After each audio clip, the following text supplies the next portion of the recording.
جس وقت وہ معجزے دکھا رہا تھا اس وقت دو آدمی ٹیلے کے پیچھے اس جگہ چھپے ہوئے تھے جہاں رنگ برنگ خیمے نصب تھے۔ کسی خیمے میں سے لڑکیوں کی باتیں اور ہنسی سنائی دے رہی تھی۔ یہ دو آدمی امام اور محمود بن احمد تھے۔ محمود کو یقین تھا کہ سعدیہ یہیں کہیں ہے۔ محمود میں اتنی مذہبی سوجھ بوجھ نہیں تھی۔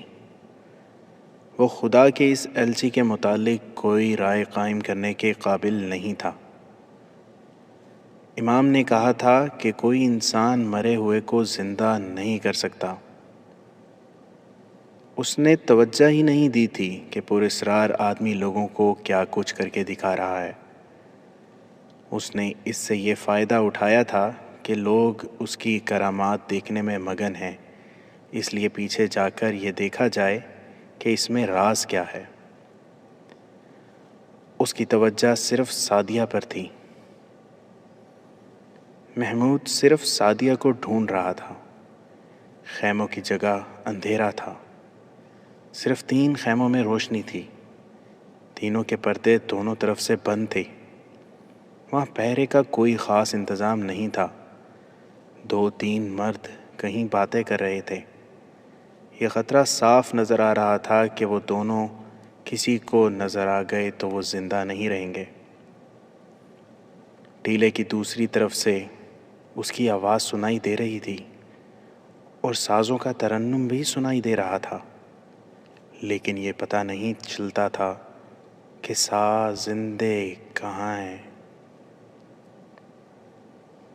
امام اور محمود نے روشنی والے ایک خیمے کے قریب جا کر لڑکیوں کی باتیں سننے کی کوشش کی۔ ان کی باتوں نے ان کا حوصلہ بڑھا دیا۔ ایک نسوانی آواز کہہ رہی تھی، یہاں بھی تماشا کامیاب رہا ہے۔ ایک اور لڑکی نے کہا، بڑی ہی جاہل قوم ہے۔ مسلمان کو تباہ کرنے کا طریقہ یہی ہے کہ اسے شعبدے دکھا کر توہم پرست بنا دو۔ یہ ایک اور عورت کی آواز تھی۔ معلوم نہیں وہ کس حال میں ہے۔ کون؟ نئی چڑیا، ایک لڑکی نے کہا۔ تم سب کو ماننا پڑے گا کہ وہ ہم سب سے زیادہ خوبصورت ہے۔ وہ آج دن کو بھی روتی رہی تھی، کسی لڑکی نے کہا۔ آج رات اس کا رونا بند ہو جائے گا، ایک لڑکی نے کہا۔ اسے خدا کے بیٹے کے لیے تیار کیا جا رہا ہے۔ لڑکیوں کا کہکا سنائی دیا۔ ایک نے کہا، خدا بھی کیا یاد کرے گا کہ ہم نے اسے کیسا بیٹا دیا ہے، کمال انسان ہے۔ اس کے بعد لڑکیوں نے آپس میں فحش باتیں شروع کر دی۔ امام اور محمود سمجھ گئے کہ نئی چڑیا سعدیہ ہی ہو سکتی ہے۔ انہیں بہرحال یقین ہو گیا کہ یہ شعبدہ بازی ہے اور یہ ڈھونگ پسماندہ مسلمانوں کو گمراہ کرنے کے لیے رچایا جا رہا ہے۔ امام نے محمود کے کان میں کہا، ان لڑکیوں کی عوریاں باتیں اور شراب کی بو بتا رہی ہے کہ یہ کون لوگ ہیں اور یہ کیا ہو رہا ہے۔ ہم ویسے ہی نہیں بھٹک رہے۔ وہ دونوں بڑے خیمے کے قریب چلے گئے۔ یہ خیمہ ایک ٹیلے کے ساتھ تھا اور یہ ٹیلا تقریباً عمودی تھا۔ ٹیلے اور خیمے کے پچھلے دروازے کے درمیان 1 گز فاصلہ تھا۔ انہوں نے اس جگہ جا کر دیکھا۔ خیمے کے پردے درمیان سے رسیوں سے بندھے ہوئے تھے۔ ایک آنکھ سے اندر جھانکنے کی جگہ تھی۔ انہوں نے جھانکا تو ان کے شکوک رفع ہو گئے۔ اندر ایک لمبی مسند تھی جس پر خوشنما مسند پوش بچھا ہوا تھا۔ فرش پر قالین بچھا تھا اور 2 قندیلیں جل رہی تھیں۔ ایک طرف شراب کی صراحی اور پیالے رکھے تھے۔ اندر کی سجاوٹ اور شان و شوکت سے پتہ چلتا تھا کہ اس مشتبہ قافلے کے سردار کا خیمہ ہے۔ سعدیہ کے پاس ایک عورت اور ایک مرد تھا۔ سعدیہ کو دلہن کی طرح سجایا جا رہا تھا۔ آج سارا دن تم روتی رہی ہو، عورت اسے کہہ رہی تھی۔ تھوڑی دیر بعد تم ہنسو گی اور اپنے آپ کو پہچان بھی نہیں سکو گی۔ تم خوش نصیب ہو کہ اس نے جو خدا کی طرف سے زمین پر اترا ہے تمہیں پسند کیا ہے۔ وہ صرف تمہارے لیے یہاں آیا ہے۔ اس نے تمہیں 20 روز کی مسافت جتنی دور سے غیب کی آنکھ سے دیکھا تھا۔ تمہارے گاؤں میں سے وہ تمہیں لایا ہے۔ اگر یہ نہ آتا تو تم کسی صحرائی گڈریے کے ساتھ بیاہ دی جاتی یا تمہیں بردہ فروشوں کے ہاتھ بیچ دیا جاتا۔ سعدیہ پر ان باتوں کا جادو سوار ہوتا جا رہا تھا۔ وہ خاموشی سے سن رہی تھی۔ محمود جوش میں آ چلا تھا۔ امام نے اسے روک لیا۔ وہ دیکھنا چاہتا تھا کہ سعدیہ کو کس کے لیے تیار کیا جا رہا ہے۔ زیادہ دیر نہیں گزری تھی کہ ٹیلے کی دوسری طرف سے کسی نے اعلان کیا، وہ جو خدا کا بھیجا ہوا پیغمبر ہے اور جس کے ہاتھ میں ہم سب کی زندگی اور موت ہے اور جس کی آنکھ غیب کے بھید دیکھ سکتی ہے، تاریک رات میں آسمان پر جا رہا ہے۔ جس کے ستارے خدا کی آنکھ کی طرح روشن ہیں۔ تم میں سے کوئی آدمی اس طرف نہ دیکھے جہاں خیمے لگے ہوئے ہیں، ٹیلوں کے اوپر کوئی نہ جائے۔ جس کسی نے اس طرف جانے یا دیکھنے کی کوشش کی وہ ہمیشہ کے لیے اندھا ہو جائے گا۔ کل رات وہ تم سب کی مرادیں سنے گا۔ امام اور محمود وہیں کھڑے رہے۔ خیمے کے اندر جو مرد و عورت تھے انہوں نے سعدیہ کو ایک بار پھر نصیحت کی کہ وہ آ رہا ہے، اس کے سامنے کوئی بدتمیزی نہ کرنا۔ وہ آ گیا۔ وہ سامنے کی طرف سے خیمے میں داخل ہوا۔ امام اور محمود یہ دیکھ کر حیران رہ گئے کہ اس کے سینے پر 4 تیر اور 4 خنجر اترے ہوئے تھے۔ سعدیہ نے تیر اور خنجر دیکھے تو اس نے خوف سے کانوں پر ہاتھ رکھ لیے۔ اس کی ہلکی سی چیخ سنائی دی۔ مقدس انسان مسکرایا اور بولا، ڈر مت لڑکی، یہ معجزہ مجھے خدا نے دیا ہے کہ میں تیروں اور خنجروں سے مر نہیں سکتا۔ وہ سعدیہ کے ساتھ لگ کر بیٹھ گیا۔ میں نے یہ شعبدہ ایک بار قاہرہ میں دیکھا تھا۔ امام نے محمود کے کان میں کہا، تم بھی ڈر نہ جانا، میں جانتا ہوں تیر اور خنجر کہاں پھنسے ہوئے ہیں۔ وہ اٹھا اور خیمے کا پردہ رسیوں سے باندھ دیا۔ ادھر محمود اور امام نے اپنی طرف سے خیمے کا پردہ کھول دیا۔ انہوں نے نتائج کی پرواہ نہیں کی، دبے پاؤں اندر گئے۔ جو ہی وہ شخص مڑا وہ امام اور محمود کے شکنجے میں آ چکا تھا۔ محمود نے دبی آواز میں سعدیہ سے کہا، جس پر تم بیٹھی ہو اس کا کپڑا اس کے اوپر ڈال دو۔ سعدیہ تو جیسے سن ہو گئی تھی۔ اس نے مسند پوش اتار کر اس آدمی پر ڈال دیا۔ اس کا جسم طاقتور نظر آتا تھا، مگر امام اور محمود نے اسے بری طرح جکڑ لیا تھا۔ پھر اس کے اوپر کپڑا ڈال کر باندھ دیا، قندیلیں بجھا دیں۔ امام کے کہنے پر پہلے سعدیہ باہر نکلی۔ اپنے قیدی کو محمود نے اپنے کندھوں پر پھینک لیا۔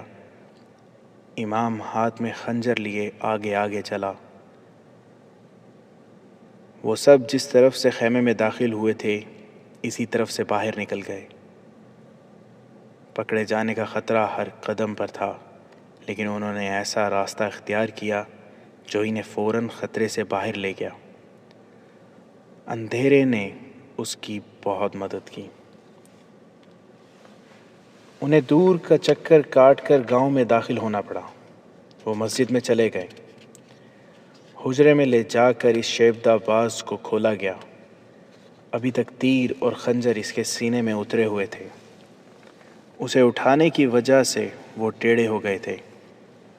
سعدیہ کو بھی انہوں نے حجرے میں ہی رکھا، کیونکہ خطرہ تھا کہ لڑکی کی گمشدگی کا پتہ چل گیا تو وہ لوگ اس کے باپ پر حملہ کریں گے۔ دراصل حملہ کرنے والے اب یہ دیکھنے کی حالت میں بھی نہیں تھے کہ ان کے خدا کا بیٹا کہاں ہے۔ وہ کامیاب جشن منا کر شراب اور بدکاری میں مست ہو گئے تھے۔ وہ سوچ بھی نہیں سکتے تھے کہ ان کا آقا بما نئی چڑیا کے اغوا بھی ہو سکتا ہے۔ امام اور محمود نے اسے چوغا اتارنے کو کہا۔ اس نے پہلے تیر اور خنجر کھینچ کر نکالے، چوغا اتارا، پھر اس سے اندر والے کپڑے بھی اتروا لیے گئے۔ ان کپڑوں میں کاک کی طرح نرم لکڑی چھپی ہوئی تھی جس پر چمڑا لگا ہوا تھا۔ یہ لکڑی کچھ دوہری ہو جاتی تھی اور اتنی لمبی چوڑی تھی جس سے اس کا سینہ ڈھک جاتا تھا۔ تیر اور خنجر اس میں اترے ہوئے تھے۔ اس نے امام اور محمود سے کہا، اپنی قیمت بتاؤ۔ سونے کی صورت میں، گھوڑوں اور اونٹوں کی صورت میں ابھی ادا کر دوں گا، مجھے ابھی آزاد کر دو۔ تم اب آزاد نہیں ہو سکو گے، امام نے کہا۔ ہم بھی لوگوں کی طرح تمہارے انتظار میں بیٹھے تھے، امام نے محمود سے کہا۔ تمہیں معلوم ہوگا کہ قریبی چوکی کہاں ہے، وہاں کے پورے دستے کو ساتھ لے آؤ۔ اس نے چوکی کا فاصلہ اور سمت بتائی اور خفیہ الفاظ بھی بتائے جن سے امام سراغ رساں اور جاسوسوں کی حیثیت سے پہچانا جاتا تھا۔ اپنے 2 جاسوسوں کے نام اور ٹھکانہ بتا کر محمود سے کہا، انہیں میرے پاس بھیجتے جانا۔ محمود نے امام کے گھوڑے پر زین ڈالی اور سوار ہو کر نکل گیا۔ اسے امام کے دونوں جاسوس مل گئے۔ انہیں مسجد میں جانے کو کہہ کر وہ چوکی کی سمت روانہ ہو گیا۔ گاؤں سے کچھ دور جا کر اس نے گھوڑے کو ایڑ لگائی۔ کوئی 1.5 گھنٹے کی مسافت تھی، مگر وہ شش و پنج میں مبتلا تھا۔ وہ اس چوکی کے کمانڈر کو جانتا تھا۔ وہ لاپرواہ آدمی تھا۔ سلیبیوں اور سوڈانیوں نے اسے رشوت دے دے کر اپنے ساتھ ملا رکھا تھا۔ محمود نے قاہرہ کو اس کی رپورٹ بھیج رکھی تھی، مگر ابھی تک اس کے خلاف کوئی کارروائی نہیں ہوئی تھی۔ محمود کو یہی نظر آ رہا تھا کہ وہ اپنے دستے کو اس کے ساتھ نہیں بھیجے گا یا وقت ضائع کرے گا تاکہ دشمن نکل جائے۔ محمود سوچ رہا تھا کہ اگر چوکی سے اسے دستہ نہ ملا تو وہ کیا کرے گا۔ صبح سے پہلے دستے کو گاؤں میں پہنچنا ضروری تھا۔ دستہ نہ ملنے کی صورت میں امام اور ان کے جاسوسوں کی جانیں خطرے میں آ سکتی تھیں، کیونکہ اس شعبدہ باز کے ساتھ بہت سارے آدمی تھے۔ اس کے مریدوں کا ہجوم بھی اسی کا حامی تھا۔ امام کے پاس خنجر تھا، اس کے جاسوس بھی اس کے پاس آ گئے تھے، وہ بھی خنجروں سے مسلح تھے۔ انہوں نے شعبدہ باز کو گرفتار کیے رکھا۔ وہ رہائی کی اتنی زیادہ قیمت پیش کر رہا تھا جو امام اور اس کے جاسوس خواب میں بھی نہیں دیکھ سکتے تھے۔ امام نے اسے کہا، میں مسجد میں بیٹھا ہوں، یہ اسی خدا کا گھر ہے جس نے تمہیں سچا دین دے کر زمین پر اتارا ہے۔ کیا یہ ہے تمہارا سچا دین؟ دیکھو دوست، میں قاہرہ کی حکومت کا اہلکار ہوں، میں تمہیں چھوڑ نہیں سکتا اور میں ایمان بھی نہیں بیچ سکتا۔ محمود بن احمد چوکی کے خیموں میں داخل ہوا تو کمانڈر کے خیمے میں اس نے روشنی دیکھی۔ گھوڑے کے قدموں کی آواز سن کر کمانڈر باہر آ گیا۔ محمود نے اپنا تعارف کرایا اور کمانڈر کے ساتھ خیمے میں چلا گیا۔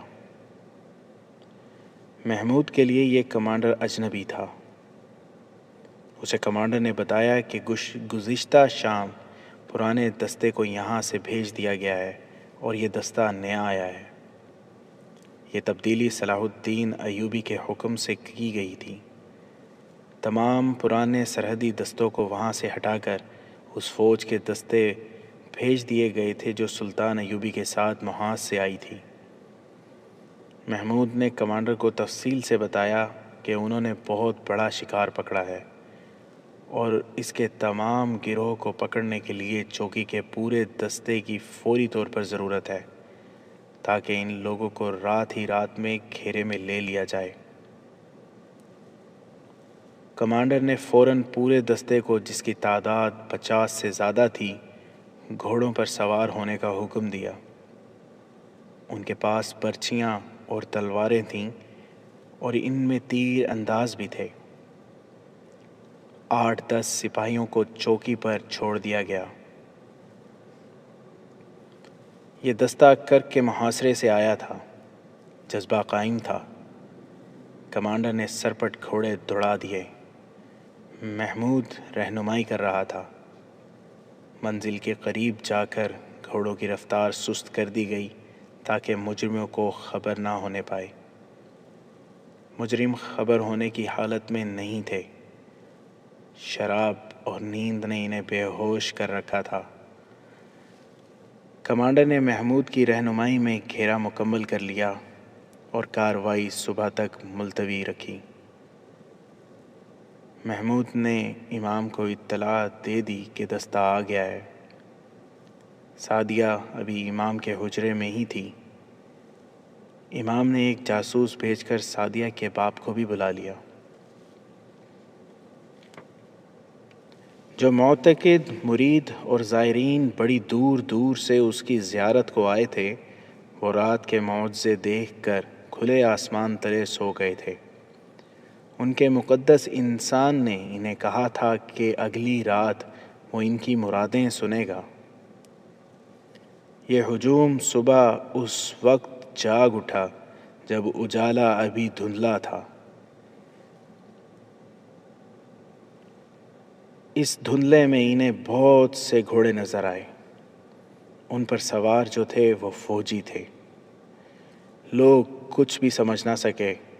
انہیں معلوم نہیں تھا کہ جو مرے ہوں کو زندہ کرتا ہے وہ مسجد کے حجرے میں ہاتھ پاؤں بندھے بیٹھا ہے۔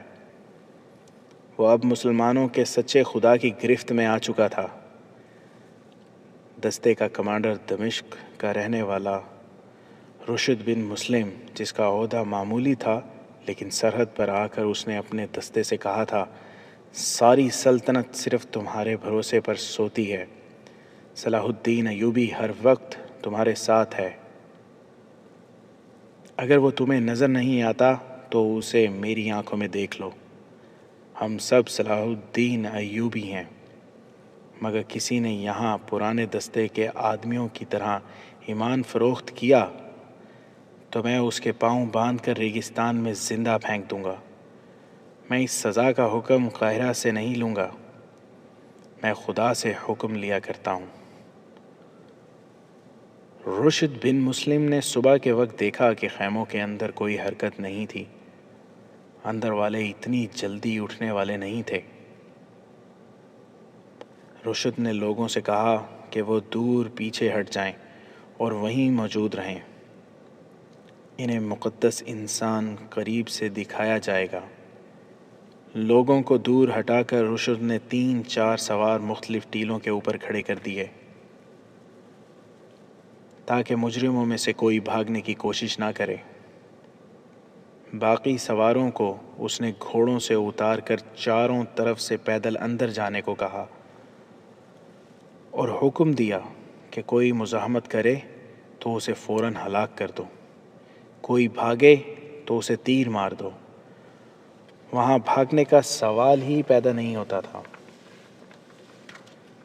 رشد ننگی تلوار ہاتھ میں لیے خیمے میں داخل ہوا تو اندر اسے ایک نیم برہنہ لڑکی اور 2 آدمی گہری نیند میں سوئے ہوئے نظر آئے۔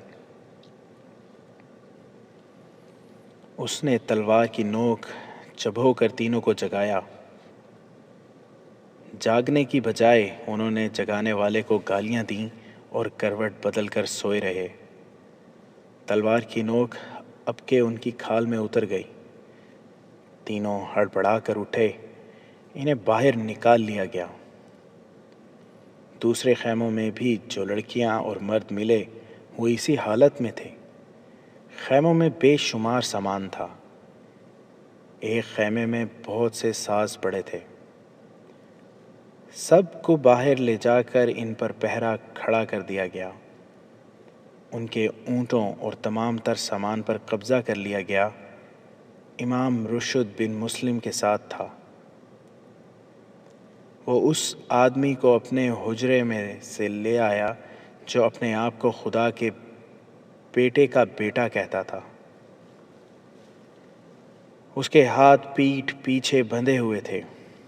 اسے اسی جگہ کھڑا کیا گیا جہاں رات اس نے معجزے دکھائے تھے۔ پیچھے پردے لگے ہوئے تھے۔ اس کے گروہ کو اس کے سامنے بٹھا دیا گیا۔ ان سب کے ہاتھ پیچھے باندھ دیے گئے۔ وہ ساز ان کے قریب رکھ دیے گئے جو ایک خیمے سے برآمد ہوئے تھے۔ امام نے لوگوں کو آگے آنے کو کہا۔ ہجوم آگے آیا تو امام نے کہا، اسے کہو کہ یہ خدا کا الچی ہے یا اس کا بیٹا ہے تو اپنے ہاتھ رسیوں سے آزاد کر لے۔ یہ مرے ہوئوں کو زندہ کرتا ہے۔ میں اس کے گروہ کے ایک آدمی کو ہلاک کروں گا۔ تم اسے کہو کہ اسے میرے ہاتھ سے چھڑا لے، یا وہ مر جائے تو اسے زندہ کر دے۔ امام نے اس کے گروہ کے ایک آدمی کو اٹھایا اور رشد کی تلوار لے کر اس کی طرف بڑھا تو وہ آدمی چلا اٹھا، مجھے بخش دو، یہ آدمی مجھے زندہ نہیں کر سکے گا، یہ بہت بڑا پاپی ہے، خدا کے لیے مجھے قتل نہ کرو۔ لوگوں نے یہ تماشا دیکھا مگر ان کے وہم ابھی دور نہیں ہوئے تھے۔ امام اس آدمی کا چغا اور کپڑے بھی ساتھ لے آیا تھا، نرم لکڑی بھی ساتھ تھی۔ امام نے یہ کپڑے پہن لیے، کسی کو دکھائے بغیر لکڑی اندر رکھ لی، اوپر چغا پہن لیا۔ اس نے رشد سے کہا کہ اپنے 4 تیر انداز میرے سامنے لاؤ۔ تیر انداز آئے تو اس نے انہیں کہا، 30 قدم دور کھڑے ہو کر میرے دل کا نشانہ لو اور تیر چلاؤ۔ تیر اندازوں نے رشد بن مسلم کی طرف سوالیہ نگاہوں سے دیکھا۔ رات کو محمود نے رشد کو تیروں اور خنجروں کے سینے میں اترنے کی حقیقت بتا دی تھی۔ رشد نے اپنے تیر اندازوں کو حکم دیا کہ وہ تیر چلا دیں۔ انہوں نے نشانہ لے کر تیر چلا دیے۔ چاروں تیر امام کے دل کے مقام میں پیوست ہو گئے۔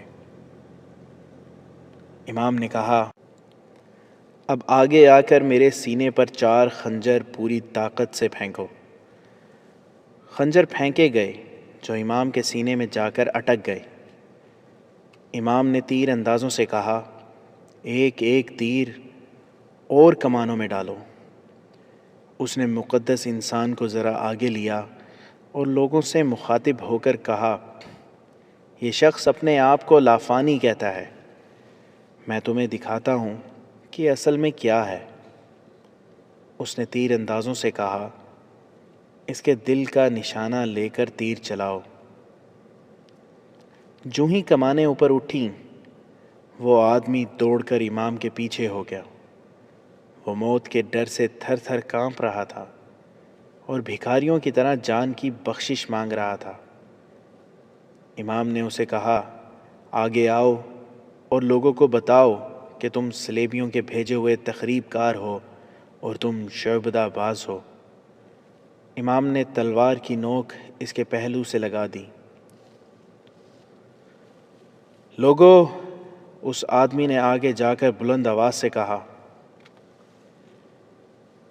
میں لافانی نہیں ہوں، میں تمہاری طرح انسان ہوں۔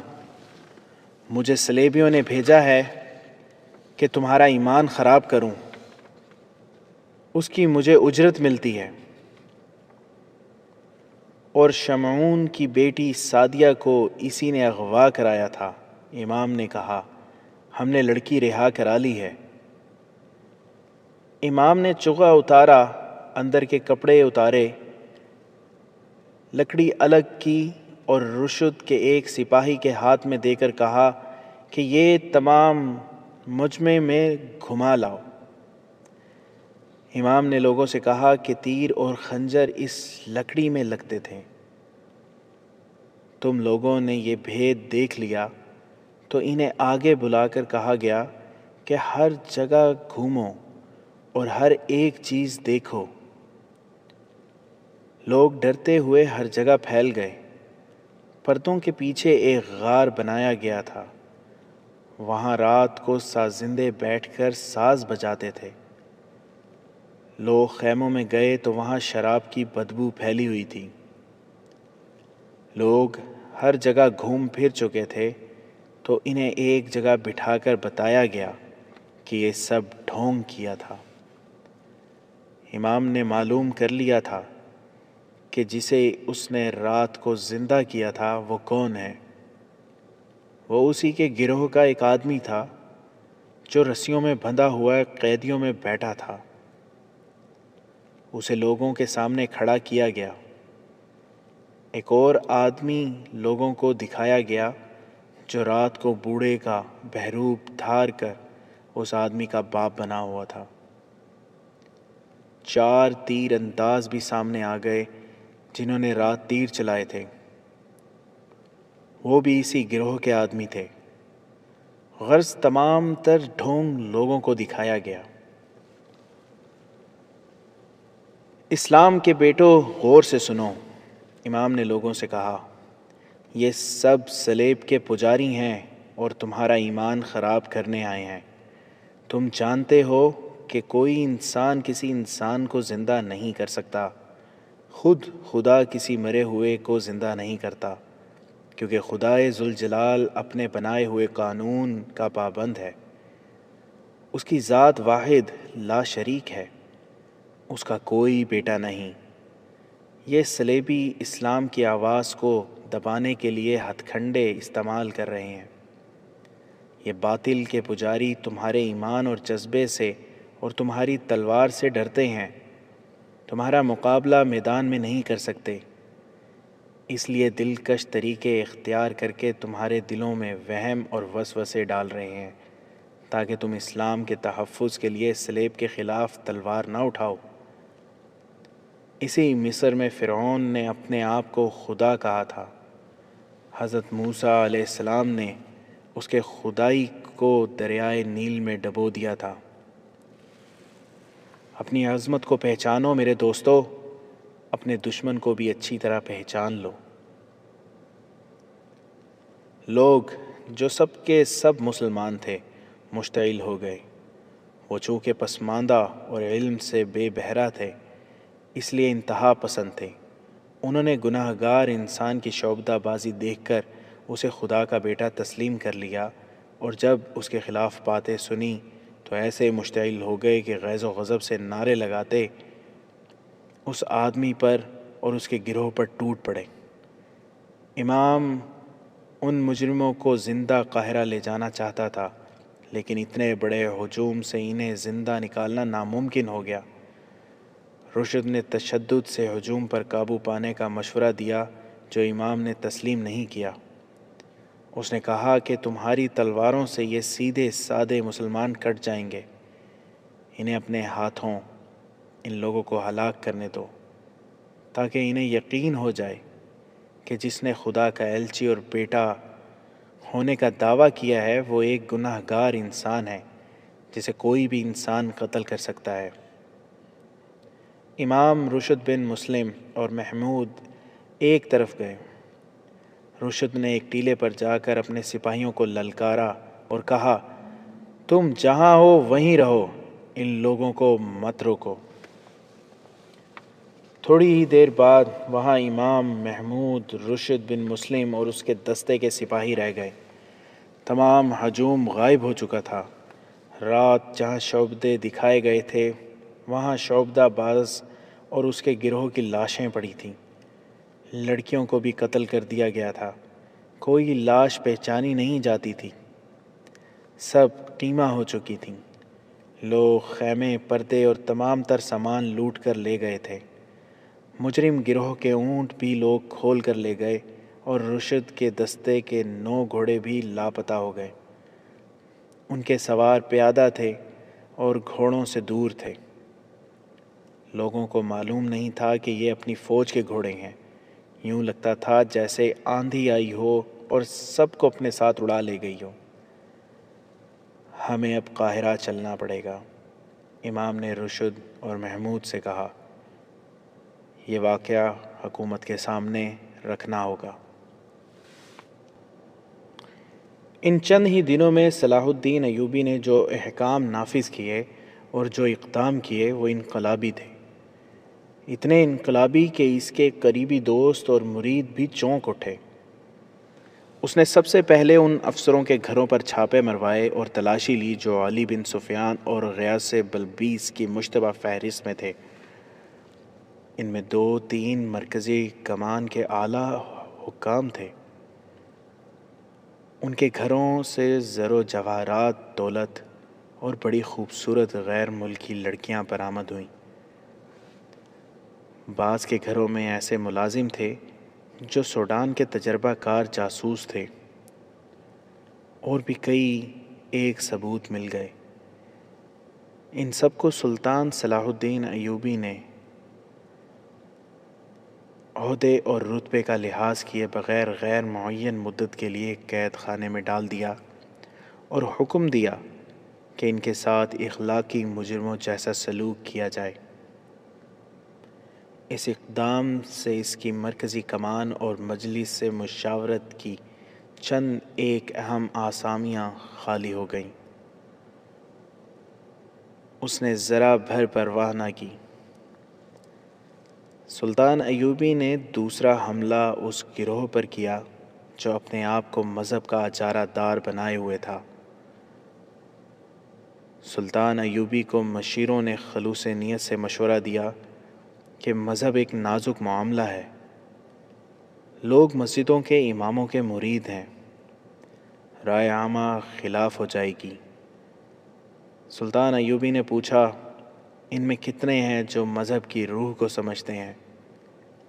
لوگ ان کے مرید صرف اس لیے بن گئے ہیں کہ ان کی ساری کوششیں اسی پر مرکوز ہیں کہ لوگ ان کے مرید بن جائیں۔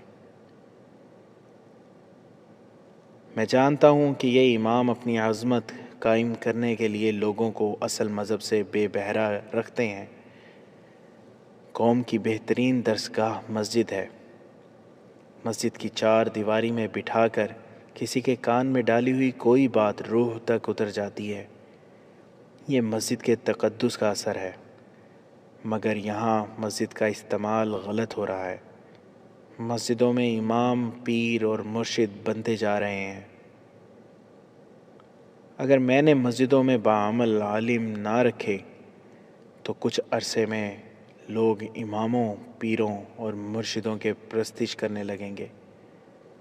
یہ بے علم اور بے عمل عالم اپنے آپ کو خدا اور اس کے بندوں کے درمیان رابطے کا ذریعہ بنا لیں گے اور اسلام کے زوال کا باعث بنیں گے۔ سلطان ایوبی نے اپنے ایک مفکر اور باعمل عالم زین الدین علی بن نجاح الواعظ کو مشورے کے لیے بلایا۔ اس عالم نے اپنے جاسوسی کا ایک ذاتی نظام قائم کر رکھا تھا، اور ایک بار اس نے صلیبیوں کی ایک بڑی ہی خطرناک سازش بے نقاب کر کے بہت سے آدمی گرفتار کرائے تھے۔ وہ مذہب کو اور مذہب میں جو تخریب کاری ہو رہی ہے اسے بہت اچھی طرح سمجھتا تھا۔ اس نے یہ کہہ کر سلطان ایوبی کا حوصلہ بڑھا دیا کہ اگر آج آپ مذہب کو تخریب کاری سے آزاد نہیں کریں گے تو کل آپ کو یہ حقیقت قبول کرنی پڑے گی کہ قوم آپ کی رہنمائی اور حکم کو قبول کرنے سے پہلے نام نہاد مذہبی پیشواؤں سے اجازت لیا کرے گی۔ اس وقت تک صلیبی مسلمانوں کے مذہبی نظریات میں توہم پرستی اور رسم و رواج کی ملاوٹ کر چکے ہیں۔ سلطان ایوبی نے فوری طور پر تحریری حکم نافذ کر دیا کہ زین الدین علی بن نجا الواعظ کی زیر نگرانی ملک کی تمام مسجدوں کے اماموں کے علمی اور معاشرتی جانچ پڑتال ہوگی اور نئے امام مقرر کیے جائیں گے۔ نئے اماموں کے تقرر کے لیے سلطان ایوبی نے جو شرائط لکھیں ان میں امام کا عالم ہونے کے علاوہ وہ فوجی یا سابق فوجی یا عسکری تربیت یافتہ ہونا ضروری قرار دے دیا گیا۔ سلطان صلاح الدین ایوبی فلسفہ جہاد اور عسکری جذبے کو مذہب اور مسجد سے الگ نہیں کرنا چاہتا تھا۔ اس نے ملک میں ایسے تمام کھیل تماشے اور تفریح کے ذرائع اور طریقے جرم قرار دے دیے جن میں جوئے بازی اور تخریبی سکون کا پہلو نکلتا تھا۔ اس کے حکم سے علی بن سفیان کے محکمے نے تفریح گاہوں اور ان کے زیر زمین حصوں پر چھاپے مارے جہاں سے اٹلی کے مصوروں کی بنائی ہوئی ننگی تصویریں برآمد ہوئیں۔ بہت سے لوگ گرفتار کیے گئے جنہیں ملک دشمنی اور دشمن کا اعلیٰ کار بننے کے الزام میں تمام عمر کے لیے تہہ خانوں میں ڈال دیا گیا۔ اس کی بجائے سلطان ایوبی نے تیغ زنی، تیر اندازی، گھڑ سواری، بغیر ہتھیار لڑائی، کشتی جسے پنجہ آزمائی کہتے تھے اور ایسے ہی چند ایک کھیلوں کے مقابلوں کا سرکاری انتظام کر دیا۔ پہلے مقابلے میں خود گیا اور اول آنے والوں کو اعلیٰ نسل کے گھوڑے تک انعام دیے۔ اس نے درسگاہوں اور مسجدوں میں تعلیمی مقابلوں کا اہتمام کیا۔ سرحدی دستوں پر اس نے زیادہ توجہ دی تھی۔ اسے معلوم ہو چکا تھا کہ شہریوں اور دارالحکومت سے دور رہنے والے لوگ نظریاتی تخریب کاری کا شکار جلدی ہوتے ہیں اور وہیں سب سے پہلے دشمن کے حملے یا سرحدی جھڑپوں کی زد میں آتے ہیں۔ ان لوگوں کے نظریاتی اور جسمانی تحفظ کے لیے اس نے خصوصی انتظام کیے۔ اس نے سرحدوں پر جو دستے بھیجے تھے ان کے کمانڈروں کو اس نے خود ہدایات دیں اور بڑے ہی سخت احکام دیے۔ یہ تمام کمانڈر جذبے اور ذہانت کے لحاظ سے ساری فوج میں منتخب کیے گئے تھے۔ رشد بن مسلم انہی میں سے تھا، جسے محمود کا اشارہ ملا کہ ایک تخریب کار پکڑا ہے تو وہ پورے کا پورا دستہ لے کر اٹھ دوڑا تھا۔ اگر پرانا کمانڈر ہوتا تو اس وقت سلیبیوں یا سوڈانیوں کی دی ہوئی شراب میں بدمست ہوتا اور تخریب کار اپنے سرغنہ کی رہائی کے لیے گاؤں میں تباہی پھیلا کر غائب ہو چکے ہوتے۔ اب رشد بن مسلم محمود بن احمد اور امام جس کا نام یوسف بن آذر تھا اس کے کمرے میں بیٹھے اس شعبدہ باز کی کہانی سنا رہے تھے جسے لوگ قتل کر چکے تھے۔ علی بن سفیان بھی موجود تھا۔ اس نے تینوں سے ساری واردات سن لی تھی اور سلطان ایوبی کے پاس لے گیا تھا۔ سلطان ایوبی خاموش تھا کہ اتنی خطرناک نظریاتی جلغار کو ہمیشہ کے لیے ختم کر دیا گیا ہے، مگر علی بن سفیان نے کہا صرف جلغار ختم ہوئی ہے، اس کے اثرات ختم کرنے کے لیے لمبا عرصہ درکار ہے۔ مجھے جو تفصیل معلوم ہوئی ہے وہ یہ ہے کہ سرحدی دیہات سے ہمیں فوجی بھرتی نہیں مل رہی۔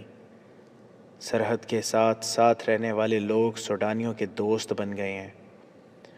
وہ عمارت مصر کے خلاف ہو گئے ہیں۔ جہاد کا جذبہ ختم ہو چکا ہے۔ وہ لوگ غلہ اور مویشی ہمیں نہیں دیتے، سوڈانیوں کو بخوشی دیتے ہیں۔ مسجدیں ویران ہو گئی ہیں۔ لوگ توہم پرست ہو کر شعبدہ بازوں، پیروں وغیرہ کی پرستش کرنے لگے ہیں۔ ہمیں ان لوگوں کے ذہنوں کو اپنے صحیح راستے پر لانے کے لیے باقاعدہ مہم شروع کرنی پڑے گی۔ اگر اس صلیبی شعبدہ باز اور اس کے گروہ کو لوگ قتل نہ کر دیتے تو ہم اسے سارے علاقے میں گھماتے پھراتے۔ سلطان ایوبی نے اپنے انقلابی احکامات میں سرحدی علاقوں کو خاص طور پر شامل کر رکھا تھا۔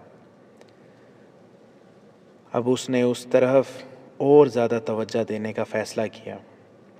اس کے لیے سب سے زیادہ شدید سردردی یہ تھی کہ تقی الدین اور اس کی فوج کو سوڈان سے نکالنا تھا۔ قاہرہ پہنچتے ہی وہ منصوبہ بندی میں مصروف ہو گیا تھا، راتوں کو سوتا بھی نہیں تھا۔ وہ خود سوڈان کے محاذ پر نہیں جا سکتا تھا کیونکہ مصر کے اندرونی حالات اس کی توجہ کے محتاج تھے۔ اس نے قاہرہ میں آ کر تقی الدین کو یہ اطلاع دینے کے لیے وہ قاہرہ آ گیا ہے ایک قاصد بھیج دیا تھا۔ قاصد واپس آ چکا تھا۔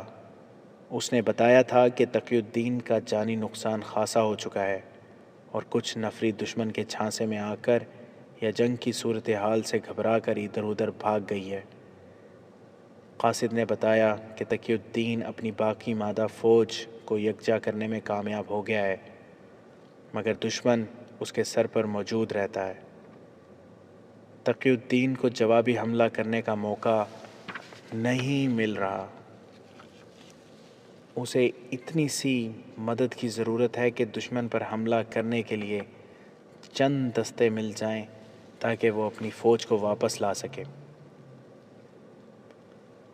سلطان ایوبی نے اسی وقت اپنے 3-4 چھاپا مار دستے اور چند ایک وہ دستے جنہیں جوابی حملہ کرنے اور گھوم پھر کر لڑنے کی خصوصی مشق کرائی گئی تھی سوڈان بھیج دیے تھے۔ وہ ہر حملہ دشمن کے حکم میں جا کر کرتے اور دشمن کو نقصان کر کے اسے بکھیر کر ادھر ادھر ہو جاتے تھے۔ چھاپا ماروں نے دشمن کو زیادہ پریشان کیا۔ ان کا مقصد یہی تھا کہ دشمن کو تقی الدین کے تعاقب سے ہٹایا جائے۔ وہ خلاف توقع بہت جلدی کامیاب ہو گئے۔ ان کی اہلیت اور شجاعت کے علاوہ ان کی کامیابی کی وجہ یہ تھی کہ دشمن کی فوج تھکی ہوئی تھی اور صحرا بڑی ہی دشوار اور گرم تھا۔ گھوڑے اور اونٹ جواب دے رہے تھے۔ سوڈان کا حملہ بری طرح ناکام ہوا۔ کامیابی صرف یہ ہوئی کہ تقی الدین کو اس کی مرکزی کمان کے سالاروں وغیرہ اور دستوں کو اور بچی کچی فوج کو ایسی تباہی سے بچا لیا گیا جو ان کی قسمت میں لکھ دی گئی تھی۔ تقی الدین جب مصر کی سرحد میں داخل ہوا تو اسے پتہ چلا کہ وہ سوڈان میں آدھی فوج ضائع کر آیا ہے۔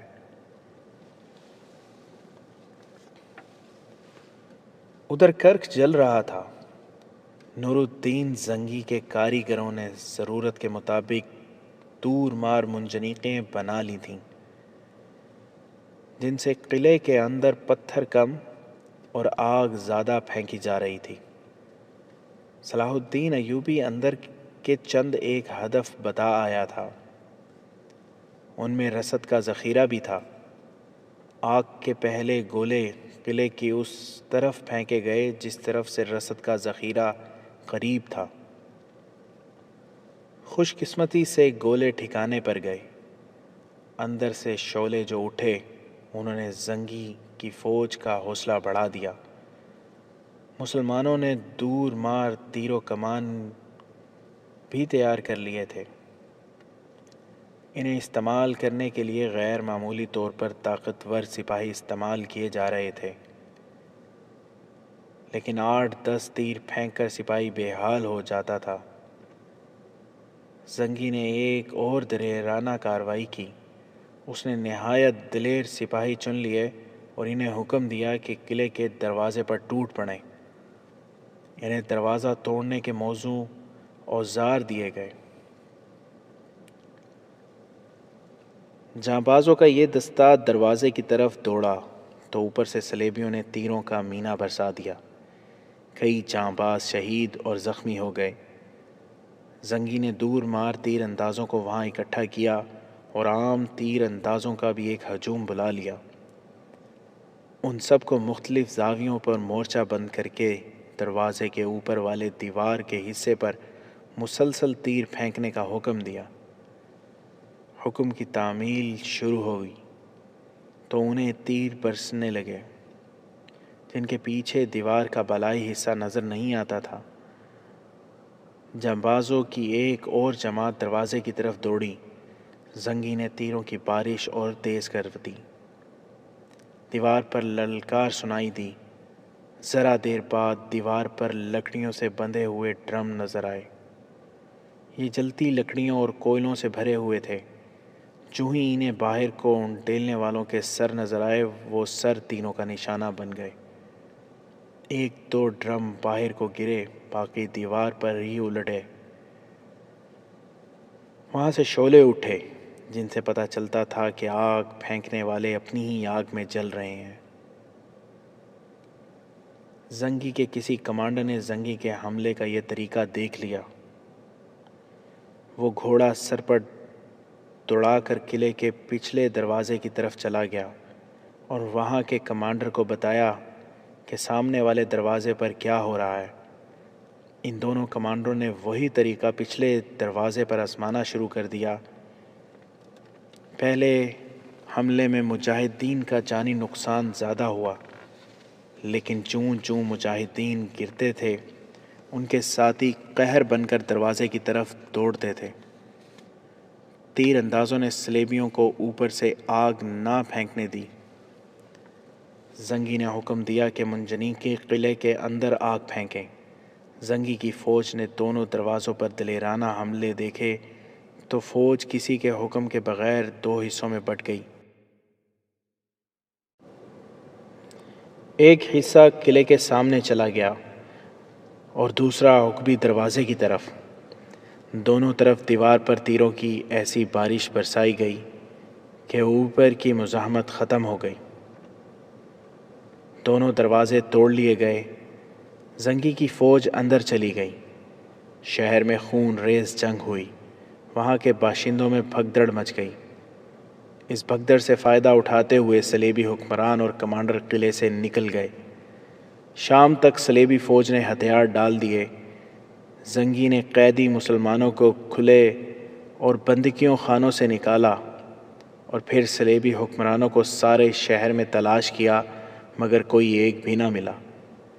یہ 1173 کی آخری سہمائی تھی جب کرک کا مضبوط قلعہ سر کر لیا گیا اور مسلمانوں کو بیت المقدس نظر آنے لگا۔